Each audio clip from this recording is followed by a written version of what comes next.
Past perfect tense and past perfect progressive tense in English. The past perfect tense is a tense that features an action that got completed at some point in time in the past before another action began. That is, a situation whereby one action got completed at a particular time in the past before another action began, also in the past. Take for example, we had been to the aquarium before John found his socks.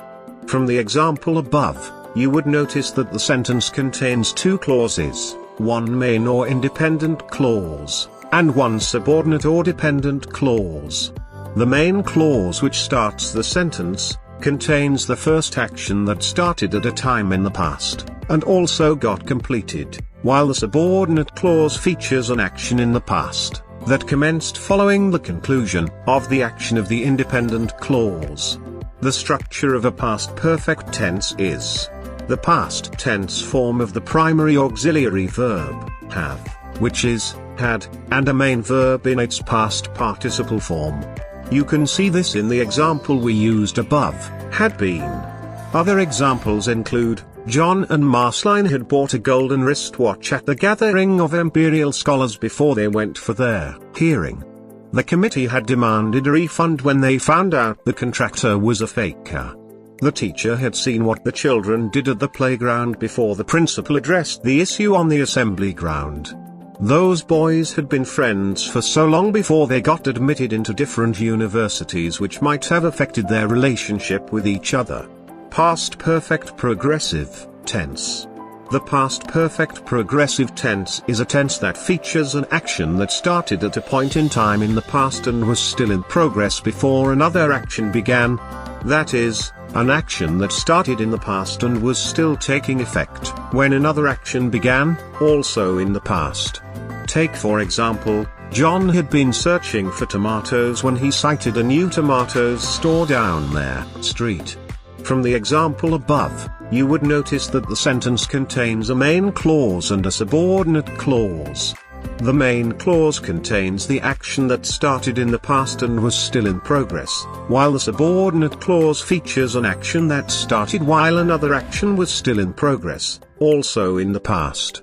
The structure of a past perfect progressive tense is a past tense form of the auxiliary verbs, have, and be, which are, had, and been, respectively, and a main verb in its present participle form, that is, ending in ing.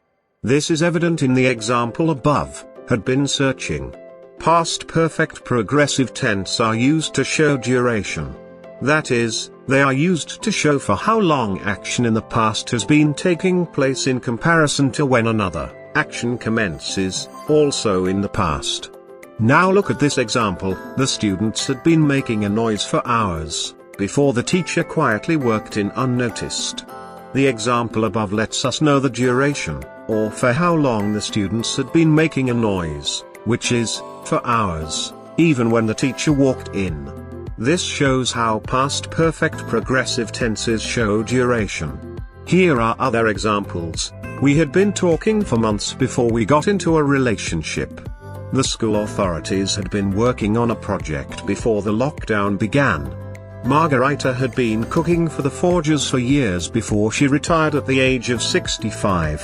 Tanjiro had been selling charcoals to the local communities before he joined the Demon Slayers Corps. So past perfect tense and past perfect progressive tense are both unique and quite distinct past tense variations. While past perfect tense features an action that started in the past and got completed before another action began, also in the past, past perfect progressive tense features an action that started in the past and was still ongoing before another action commenced, also in the past, typically used to show the duration of an action in the past. See you soon.